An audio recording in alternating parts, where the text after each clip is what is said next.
भाटिया साहब, मैं आपके पास इसलिए आ रही हूँ कि फॉर्मर डीजी में आप रहे, इस पूरे इशू को समझते हैं, फिर मैं गुरमीत जी के पास भी जाऊंगी और सिवाज साहब के पास भी। भाटिया साहब, क्या हम ये माने कि दौलत बेग ओल्डी की वो सड़क जिसको लेकर हिंदुस्तान अब अपने एजेंडे को आगे ले जा रहा है, यही सबसे बड़ी खलबली की वजह है चीन में?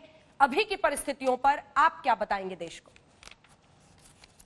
देखिए, जो आज इंसिडेंट हुआ वो अनफॉर्चुनेट था, नहीं होना चाहिए था, लेकिन हुआ। जहां तक ये सड़क का सवाल, जो आपने डायरेक्ट सवाल पूछा, ये सड़क अभी से नहीं हुई है, ये सड़क 2000 से शुरू हुई थी। लेकिन अभी जो पुल बन गए हैं शोक नदी पे, अधिकतर लोग समझते नहीं है कि ये इकलौती सड़क थी जो हम समर्स में इस्तेमाल नहीं करते, क्योंकि शोक का पानी पिघल जाता था, इसमें पानी बढ़ जाता था। तो अभी ये ऑफिशियलाइज हुई है क्योंकि उसमें पुल बन गए हैं। तो ये सड़क नई नहीं है, ये सड़क हम पिछले 15-16 साल से इस्तेमाल कर रहे हैं। अभी ये ऑल वेदर हो गई है, यही नया है सिर्फ इसमें। तो मैं नहीं समझता जो वहां पर हुआ है सड़क की वजह से हुआ है, मैं इसको बिल्कुल नहीं समझता हूँ ये, क्योंकि ये गलवान में नहीं हुआ, ये पेंगोंग त्सो में हुआ है, ये नाकुला में हुआ, सिक्किम में, वहां कोरकोंडे में रह चुका हूँ मैं। तो ये काफी सारी जगह हुआ है। तो इसके बीच में जरूरी बात है, हमें देख के चलना चाहिए चाइना क्या करना चाहता है। वो स्ट्रेटेजिक सिग्नलिंग कर रहा है। अगर हम सोचे कि सिर्फ सड़क की वजह से ये कर रहा है, हमें थोड़ा अलग सोचना पड़ेगा। क्योंकि पेंगोंग त्सो में जो हो रहा है वो सड़क की वजह से नहीं हो रहा, जो नाकुला में वो सड़क की वजह से नहीं हुआ। बाकी जगह थोड़ा जो रिपोर्टेड बिल्डअप है, मैं नहीं मानता कि बिल्डअप इतना ज्यादा होगा। मुझे हमने जो किया है बिल्कुल डट के किया है, हमारा काम बिल्कुल सीधा है फौज का वहां पर, कि हम वहां से हटेंगे नहीं।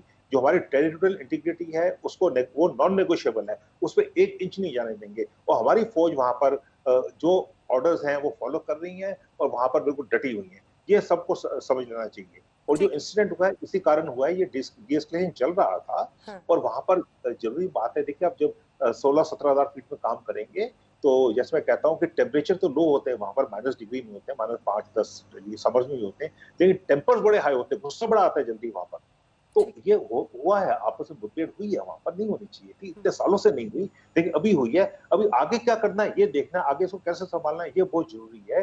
तो इसी कारण आज सुबह से वहां पर मिलिट्री क्वार्टर की बात चल रही है। ठीक है गुरमीत सिंह साहब, विपक्ष का ये सवाल जो बार बार आ रहा है वो ये कि जब डी एस्केलेशन की बात हुई थी, दोनों ही तरफ से कहा जा रहा था कि सेनाएं वापस जा रही हैं, परिस्थिति अचानक बीते रात क्यों खराब हुई? आप क्या बताएंगे सिंह साहब? देखिए अंजना जी, ये समय नहीं है शक शंका और सवाल पूछने का। ये समय नहीं है कि नेशनल सिक्योरिटी, जो एक बहुत सीरियस और बहुत सेंसिटिव मामला है, उसके अंदर में इंटर पॉलिटिकल पार्टी पॉलिटिकिंग की जाए। ये बिल्कुल ऐसे चीजों के लिए समय नहीं है। अंजना जी, एक बात समझिए आप कि ये जो हुआ है, एक ऑफिसर और 2 जवान जो मार्टियर हुए हैं, ये कोई नॉर्मल ऑफिसर नहीं है, कर्नल साहब है, कमांडिंग ऑफिसर हैं, इन्फेंट्री बटालियन का कमांडिंग ऑफिसर एक फादर, एक पिताजी और एक भगवान की तरह होता है। दिस इज नॉट एक्सेप्टेबल, बिल्कुल मंजूर नहीं है, बिल्कुल टॉलरेबल नहीं है। देखिए ये पूरा जो कार्रवाई है, अगर आप बारीक से देखेंगी तो शुरू से ही लेकर जब मई के पहले महीने से चाइना की एक्टिविटी अग्रेसिव है, प्रोवोकेटिव थी और डिविजनरी टैक्टिक्स थी। और ना तो ये लोकलाइज है ना आइसोलेटेड है। चाइना ने चारों तरफ अपने दोनों पैर एक्सीलरेटर के ऊपर लगाए हुए हैं। और हो सकता है कि ये चाइना की अंदरूनी जो स्थिति है वो ठीक नहीं है, स्टेबिलिटी ठीक नहीं है। यूएस और चाइना के बीच में कोल्ड वॉर है, हर एक जगह के ऊपर में चाइना लड़ रहा है, चाहे वो उसके डिप्लोमेट हैं, वो तो सभ्य होते हैं, वो भी लड़ रहे हैं, जहां जहां चाइना के सैनिक हैं वहां वहां लड़ रहे हैं। लेकिन सबसे बड़ी बात ये है, देखिए ये जो इंसिडेंट हुआ है, इसका अभी तक मिलिट्री की साइड से या गवर्नमेंट की साइड से कोई स्टेटमेंट नहीं आया है। जब तक स्टेटमेंट नहीं आया है, हमको गलत इनपुट लेकर ऐसे ही बिना फालतू एनालिसिस करने का कोई मतलब नहीं है। ये सेंसिटिव इशू है। अभी जो चाइना का मिनिस्ट्री ऑफ फॉरेन अफेयर है, उसने बोला है कि ये इंडिया का यूनिलैटरल था, इंडिया ने प्रोवोक किया। बिल्कुल गलत है।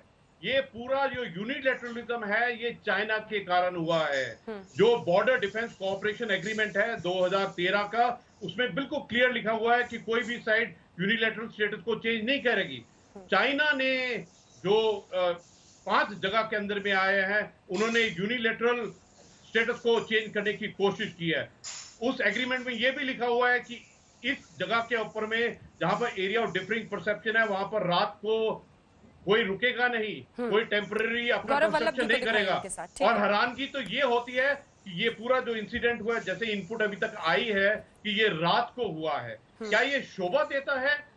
दो सिविलाइजेशन है, अनब्रोकन सिविलाइजेशन, 2.7 बिलियन है, 20% वर्ल्ड का जीडीपी है, और आपस में झगड़ रहे हैं।